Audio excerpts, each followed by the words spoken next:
A mostly cloudy and good morning to you. I hope your day is going well for you, wherever you might be. We're having ourselves a pretty good day today.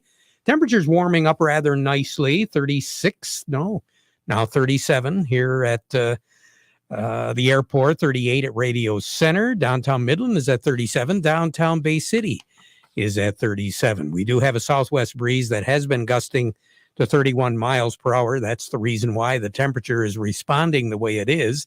And it's going to continue to climb as we go through the afternoon. But then it'll make a rather dramatic turn as we go into the evening hours. You'll know when the temperature begins to fall because the wind speed is going to change. When you begin to feel that west and then northwest wind, especially later on this afternoon, I think more than likely after sunset tonight, that temperature is really going to plummet. So we should be right around, I want to say 42 maybe. And then the temperature is going to drop down to right around 11 degrees by midnight or a little bit after. And then tomorrow, we're only going to warm up to about 16. I say warm up because it is going to be warmer tomorrow than what it'll be tonight, but 16, and we should be at 31. So obviously it's pretty cold. Looking for mostly cloudy skies into Saturday night, a low of right around 5. Some folks are thinking it's going to be colder than that, and I tend to agree with them. I think it's going to be below 0 on Saturday night with partly cloudy skies. That's going to be the key difference. It's going to be cloudy, partly cloudy, and then the clouds are going to be moving in late on Saturday night and early Sunday morning. And I think that temperature is going to drop down below 0 before the clouds begin to move in early Sunday morning. Sunday is going to be a cloudy day, 17, and we're going to have still a north breeze to contend with and a low on Sunday night. While many of us are going to be enjoying something, whether it's the food or the game itself, I don't have any idea, but it'll be partly cloudy on Sunday night and will be, I think, below 0, more than likely close to about 2, 4 below 0 Sunday night and Monday morning. And then moving into Monday, warming trend starts. Low 20s on Monday, upper 20s on Tuesday. On Wednesday, I wouldn't be a bit surprised if some folks in the state actually hit 50 degrees on Wednesday. There is going to be a major system moving in about midweek next week, and it will not only increase the chances of precipitation, we're going to have some rain showers on Wednesday afternoon and Wednesday night. And that temperature, I think, is, the nighttime low on Wednesday night is going to be 40. So during the day, I would have to assume we're going to be pretty close to 50 degrees if we don't hit 50. And then on Thursday, as that system moves away from us, cold front moves through, we'll be in the upper 30s for a high on Thursday, more than likely earlier in the day, and then cooler later in the afternoon on Thursday.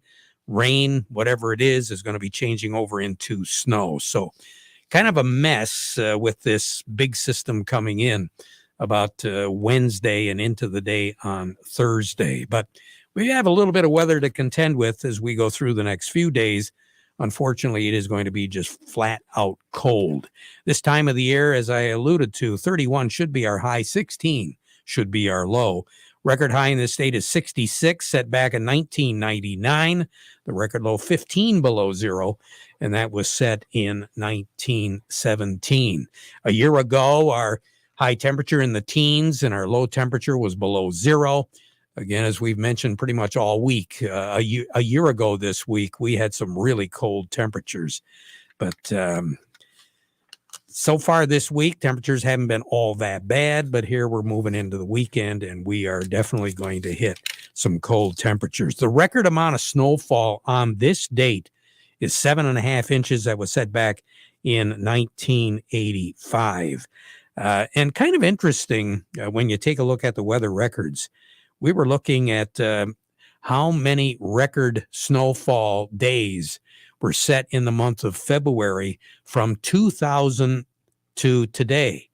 And we're looking at 13 record snow days in the month of February from beginning in 2000 to 2019.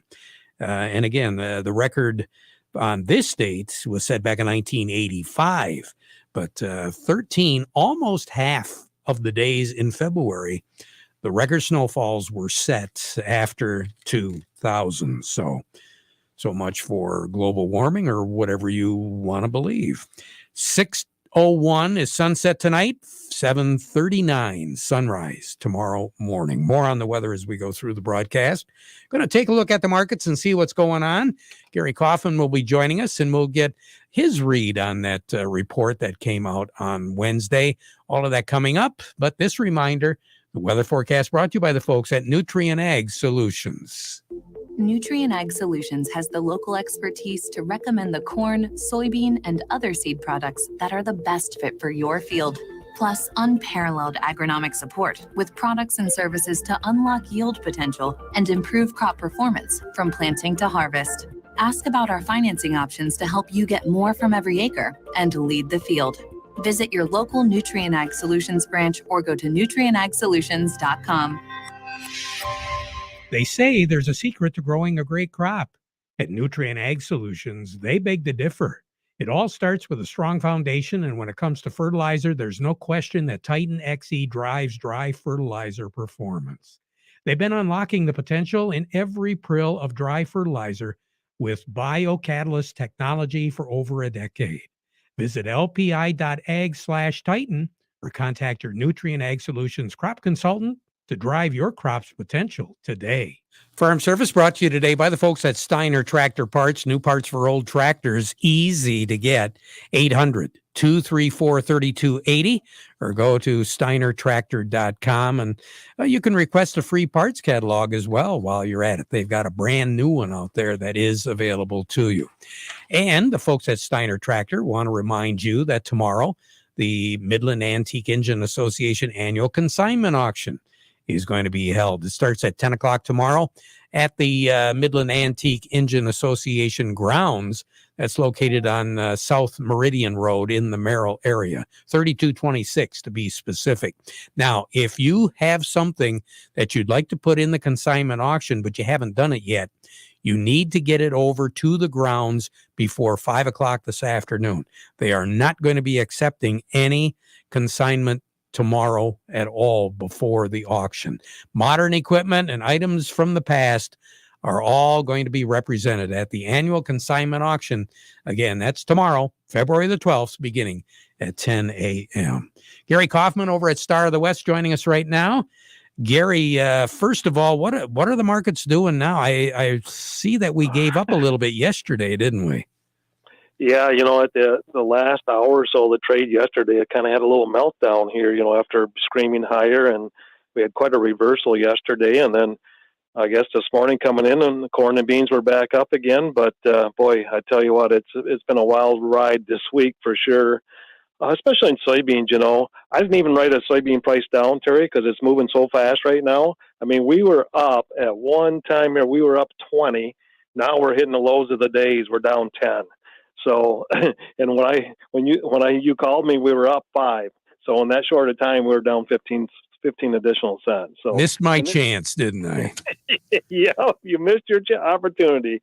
But anyways, a lot of this, market movement, of course, it's kind of the same story. Yeah, we did get a USDA report on Wednesday, and corn was pretty much sort of a negative report. We got weather. Potential impact on corn in South America as we do soybeans as well. And, and the USDA did not take the South America crop down as much as the traders expected. So they kind of viewed it as a little bit of negativity, in soybeans. And again, the USDA did not race to the bottom of the assessment of the Brazil crop. They only took their production down 5 million metric ton, which was kind of pretty close to the average trade guess of 133.5, but still, the market continues to price in a very hefty weather rationing premium in that nearby March contract. So, again, we got to continue to watch the weather as we move forward here. As sometimes these production numbers are pretty elusive at times. And I was reading something this morning too, just to give folks a little bit of reference. We've heard so much on the South American production, and basically last year Brazil's crop was, let's see here, we're 134 million metric ton. This year they're expecting, because as they were planning, we're expecting huge numbers down there. But last year they had 138. So at the end of the day, they're down about 4 million metric tons. But where the other equations are coming into play is the oil stocks and the meal stocks. That stuff has just been going gangbusters. And so yeah, a lot of volatility to be had, I think, moving forward. But the market, it's prime for a sell-off too, Terry. Don't get me wrong. So. Oh. So right now on the board. With that said, here, let me. Did we gain anything while you were explaining something, or are we losing more? No, we gained a nickel. Keep talking. A minute. Keep talking. Anyways, right now, Terry, on the board, let's call cash wheat up 6 at 7.48 on the white, 7.13 on the red. New crop, let's call it up a nickel at 7.75 on the white, 7.15 on the red. Cash corn, we're going to call it unchanged at 5.92. New crop is up 2 right now at 5.32. Cash soybeans currently down 4 at 15.10, and new crop cherry, let's call it actually up 6 on the new crop, 13.73. Have a nice weekend, Gary. I will. You do the same, Terry. And keep those Detroit Lions in your heart. All right. All right. We'll try. We'll see how he does. Yep, for sure. Gary Kaufman over at Star of the West. A little bit more in depth as far as what the markets are doing. Doug Klein from Oppenheimer joining me, not only with the ag futures, but some of the related issues as well. Market report brought to you by the folks at Schaefer and Beerline, the Great Lakes Bay Area's certified ag dealer. You can make a new Ram commercial truck a part of your everyday use for family, farm, and business today from Schaefer and Beerline since 1852, where family and service sells cars. Doug, what's going on? Well, it looks like copper's fallen off the worst, 3.5% today, 2.5% on platinum, and 1.5% on silver. No good reason. The dollar's not up that much. Natural gas taking a little bit of a hit, 1.5%. And the other energies up 1.5% or so. So wheat's up 1%. So I don't know. So it got me thinking yesterday that $6.5 billion of Bitcoin that was stolen back in 2016. The Justice Department went ahead and seized 4.4 billion back. But I got to wonder, since that Bitcoin went from 6.5 billion to 248 billion, where's the other $244 billion? Because, that money stayed in Bitcoin. They didn't take it out and put it in a mutual fund or something. It's still there. So I got to wonder who's got their hand on that chunk of change. Well, maybe somebody's betting on the Super Bowl, huh? I'm just thinking one of our illustrious government officials who doesn't need the stock market anymore. Hint. Uh-huh. There might be a reason why. Maybe. Golly. But anyway, we won't know for another 20 years. Yeah, we won't maybe never know. Yep. Here's your numbers. The March corn is 643 and a quarter. That's up 1.5 cents. December corn is 586 and a half, up 1 3/4. March soybeans 1569 and a half, down 4 3/4. The July soybeans 1567, down 4 1/4. March wheat 781, up 9 1/2, and December wheat 787, up 7 1/4. Crude oil 89.82, up $1.26. Heating oil is $2.86.88. That's up 4.2 cents. Gasoline is $2.69.70. That's up 3.2 cents. Natural gas is $3.92 3/4. That's down 5 cents. Canadian dollar, the U.S. dollar gets you $1.26.91 at the border, but you can't cross anyway. That's down 27 ticks. The yen is at 115.97. That's down 3 ticks. The euro's at 113.95, down 32 ticks. The dollar's at 95.76, up 21 ticks. Gold's at 1835.20, down $1. Silver's at 23.20, down 32 cents. Platinum's at 1014.30, down $28.20. Have a great weekend, Doug. Thank you. You too. We'll talk to you again. Doug Klein over at Oppenheimer. Lots of activities going on coming up here pretty soon. We've been alluding, of course, to football, but there's a lot going on in the wheat world these days. Dennis Pennington, we haven't had a chance to talk to him in a while. First of all, Happy New Year to you, Dennis. Thank you, and Happy New Year to you. It looks like this new year is taken off with a bang for the wheat industry with the way the prices have been going. And now we're moving into February, and we've got a couple of events coming up here that we need to talk about. Obviously, the one being the annual meeting, and that's going to be the 23rd of February. But you've got something else coming up before that. Yes, we have a webinar on February 15th. And it'll be at 7 p.m. at night. You can sign up at the Michigan Wheat website at miwheat.org. And I'm going to talk about the essentials for the establishment of wheat. And it'll be a talk that kind of covers things from planting wheat and assessing wheat to what are some of the key growth stages and the crop physiology components that play a role in overwintering. And then in the spring, as the wheat comes out of dormancy, what are some of the key targets that you want to hit, and how do you measure it out in the field? So we're going to cover a bunch of that stuff in that talk, that presentation on February 15th. We've got a pretty valuable crop that hopefully in most cases is weathering the winter okay, don't we? Yes, and I was at a meeting in Kingston just yesterday talking to some growers there. And, we had initially a lot of rain just after planting, or in some cases delayed planting. And so there were some fields that didn't look great and kind of uneven stands and some yellowing and whatnot. But most of the growers there were telling me that the wheat crop, with a warm spell that we had kind of toward the end of October, it did start to green back up and it's looking a little better. So we'll see what happens when the snow melts and what it looks like as it greens up here. But like you said, the market prices and the value here, we certainly have some positive things to look forward to. And of course, at the annual meeting, you'll be in person talking about some of the things that you'll be talking about during the webinar and fielding a lot of questions too, I'm sure. Sure.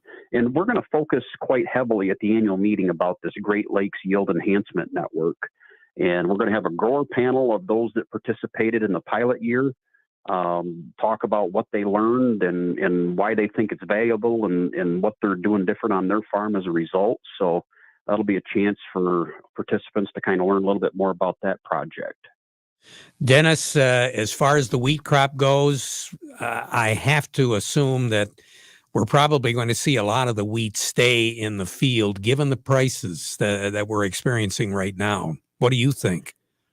Yeah, I think so too. There are some fields that may get tore up, and every year we have some fields that get tore up.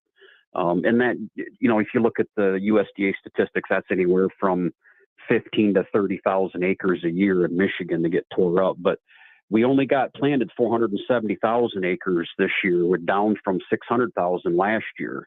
So we're a little bit below our normal, right around that 500,000 mark.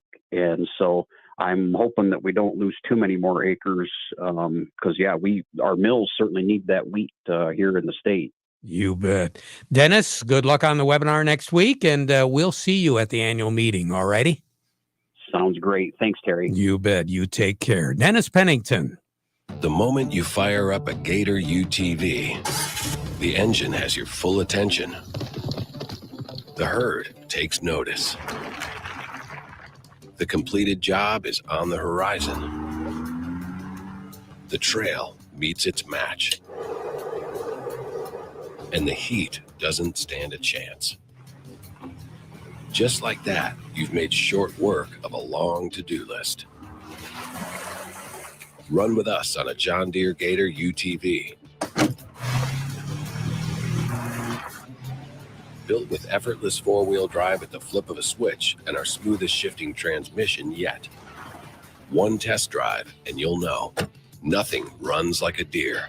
Search John Deere Gator for more. Contact one of Tri-County Equipment's 11 locations in Bad Axe, Birch Run, Burton, Caro, Fenton, Lapeer, Marlette, Reese, Rochester Hills, Saginaw, or Sandusky, or visit Tri-County Equipment online at tricountyequipment.com. Along with me, Stephanie Zinko with AgroLiquid. Stephanie, good morning. How are you this morning? Good morning. I'm well, thank you. Things kind of slow these days with the winter months, but I know you and I have talked a little bit about soil testing in the past. Let's talk a little bit more about that.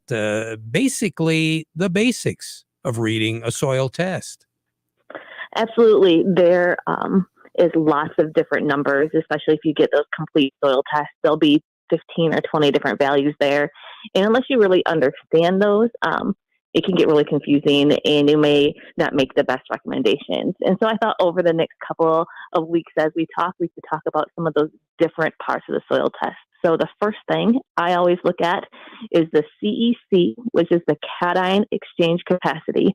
And that number just gives us a quick index. Are we dealing with a sandy soil or a heavier clay soil?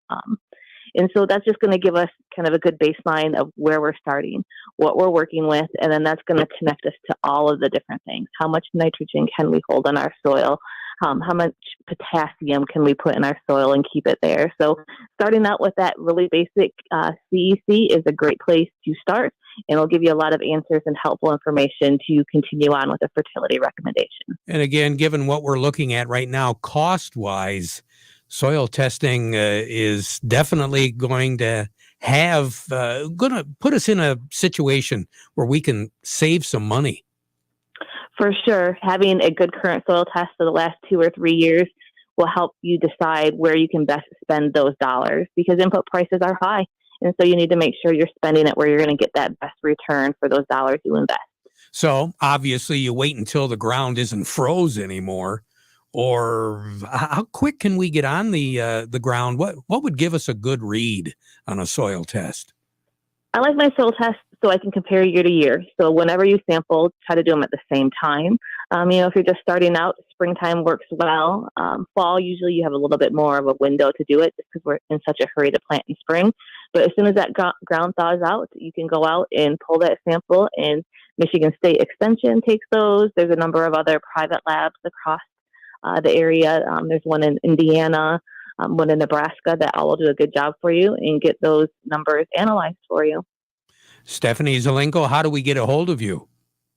You can reach out to me at any time at stephanie.zelenko@agroliquid.com. You have a great weekend, okay? Thank you. You too. You bet. Stephanie Zelenko with AgroLiquid. Farm Service brought to you today by the folks at Thumb Bank, serving the needs of local farmers for well over 125 years. 2 locations in Bay City, also Cassidy, Caseville, Pigeon, and Bad Axe. Thumb Bank, where relationships are built on trust. Back at 12:30 with an update, so you stick around for that. Now we conclude our program with the playing of our national anthem.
From the Premier Kitchen and Bath Gallery Studios, WSGW, Saginaw, Bay City, Midland, WSGW FM, Carlton,